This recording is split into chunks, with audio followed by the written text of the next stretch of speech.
بسم اللہ الرحمن الرحیم۔ السلام علیکم، welcome T an Islamic official channel.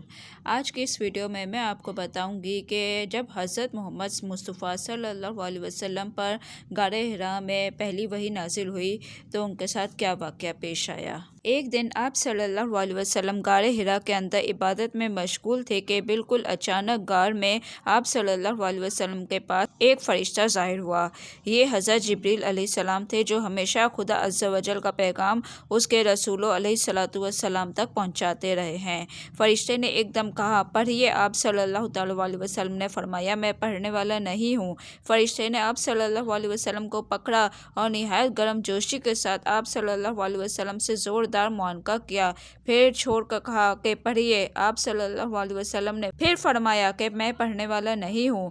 فرشتے نے دوسری مرتبہ پھر آپ صلی اللہ علیہ وسلم کو اپنے سینے سے چمٹا لیا اور چھوڑ کر کہا کہ پڑھیے۔ آپ صلی اللہ علیہ وسلم نے پھر وہی فرمایا کہ میں پڑھنے والا نہیں ہوں۔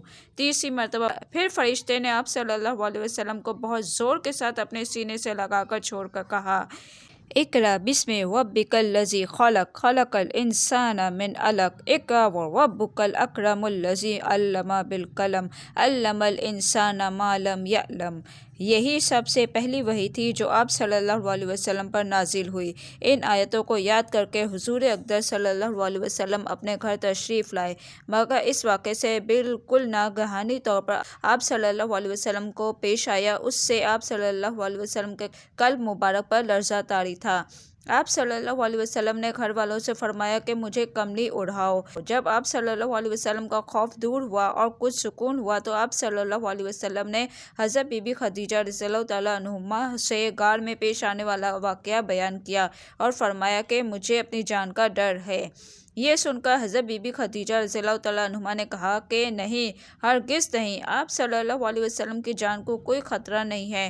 خدا کی قسم، اللہ تعالیٰ کبھی بھی آپ صلی اللہ علیہ وسلم کو رسوا نہیں کرے گا۔ آپ صلی اللہ علیہ وسلم تو رشتہ داروں کے ساتھ بہترین سلوک کرتے ہیں، دوسروں کا بار خود اٹھاتے ہیں، خود کما کر مفلسوں محتاجوں کو عطا فرماتے ہیں، مسافروں کی مہمان نوازی کرتے ہیں، حق و انصاف کی خاطر سب کی مصیبتوں مشکلات میں کام آتے ہیں۔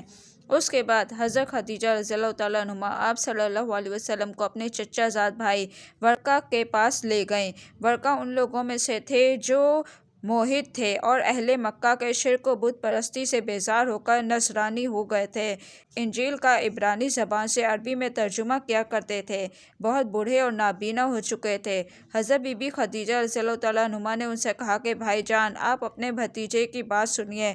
ورقہ نے کہا، بتائیے، آپ نے کیا دیکھا ہے؟ حضور صلی اللہ علیہ وسلم نے غار حرا کا پورا واقعہ بیان فرمایا۔ یہ سن کر ورقہ نے کہا، یہ تو وہی فرشتہ ہے جس کو اللہ تعالیٰ نے حضرت موسیٰ علیہ السلام کے پاس بھیجا تھا۔ پھر ورقہ کہنے لگے کہ کاش میں آپ صلی اللہ علیہ وسلم کے اعلان نبوت کے زمانے میں تندرست جوان ہوتا، کاش میں اس وقت تک زندہ رہتا جب آپ کی قوم آپ کو مکہ سے باہر نکالے گی۔ یہ سن کر حضور صلی اللہ علیہ وسلم نے تعجب سے فرمایا کہ کیا مکہ والے مجھے مکہ سے نکال دیں گے؟ تو ورقہ نے جی ہاں، جو شخص بھی آپ صلی اللہ علیہ وسلم کی طرح نبوت لے کر آیا تو لوگ اس کے ساتھ دشمنی پر کمر بستہ ہو گئے۔ اس کے بعد کچھ دنوں تک وحی اترنے کا سلسلہ بند ہو گیا اور حضور صلی اللہ علیہ وسلم وحی کے انتظار میں مضطرب اور بے قرار رہنے لگے، یہاں تک کہ ایک دن حضور صلی اللہ علیہ وسلم کا کہیں گھر سے باہر تشریف لے جا رہے تھے کہ کسی نے یا محمد صلی اللہ علیہ وسلم کہہ کر پکارا۔ آپ صلی اللہ علیہ وسلم نے آسمان کی طرف سر اٹھا کر دیکھا تو یہ نظر آیا کہ وہی فرشتہ حضرت جبریل علیہ السلام جو غار میں آیا تھا آسمان و زمین کے درمیان ایک کرسی پر بیٹھا ہوا ہے۔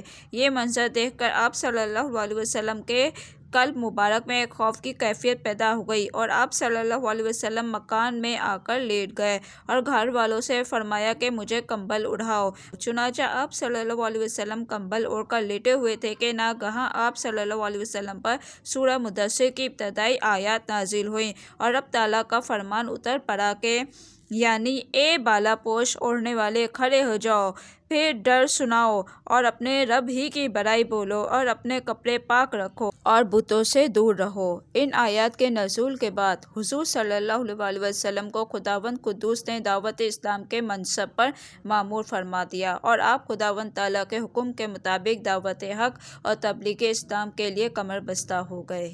میری آج کی ویڈیو آپ کو کیسی لگی کمنٹس پہ ضرور بتایا کیجیے، سبسکرائب کیجیے، بیل کے آئیکن کو پریس کیجیے، لائک کیجیے، شیئر کیجیے۔ اللہ حافظ۔